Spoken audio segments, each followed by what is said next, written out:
Ce portrait de jeune fille en costume turc est directement inspiré du portrait de Felicita Sartori par Rosalba Carriera.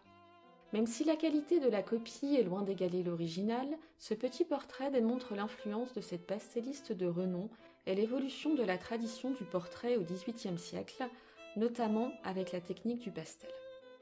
Le modèle du portrait conservé au Mudac est beaucoup plus jeune que l'original. Les traits sont poupins, la main qui tient le masque est potelée et disgracieuse, révélant la maladresse du copieur. Le caraco, que l'on suppose en soie, est blanc, tout comme la dentelle qui souligne le décolleté. Le turban noué dans les cheveux est retenu par un bijou en pierre rouge surmonté de plumes. Dans la copie, il perd ses pierres précieuses au profit de fins liserés dorés.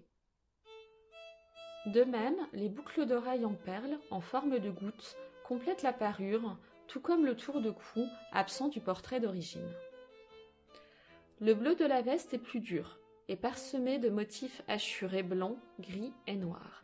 Cette technique de hachure est caractéristique dans les œuvres au pastel.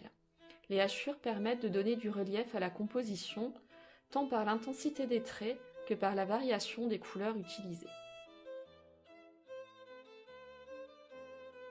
La représentation allégorique de la comédie est identifiée par le masque, tenu traditionnellement par Thalie, muse de la comédie. Ce portrait s'inspire des fêtes vénitiennes et de ses bals costumés. On y perçoit le goût pour un Orient de fantaisie, véhiculé notamment par la traduction du conte arabe « Les Mille et une nuits » par Antoine Galland en 1704.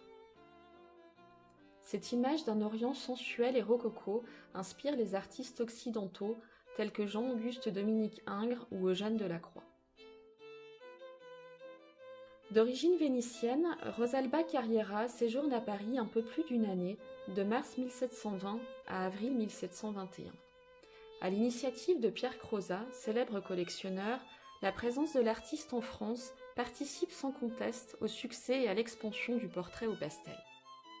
L'art du portrait se diversifie en effet au siècle des Lumières. Plus coloré, le portrait recherche désormais l'élégance, la légèreté, voire la fantaisie. La solennité des poses disparaît peu à peu pour laisser place à une atmosphère plus intime et personnelle.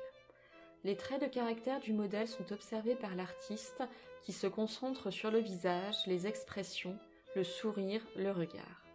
C'est dans ce contexte que se développe le portrait au pastel qui connaît alors son premier âge d'or.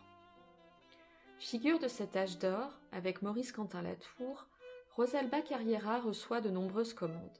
Sa renommée lui octroie le privilège de devenir membre de l'Académie royale de peinture et de sculpture en 1720. Le critique d'art émérite Théodore de Vicéza écrit à son propos « En dehors de toute considération historique, il y a dans ces pastels une délicate et légère poésie qui suffit à leur assurer un attrait immortel. »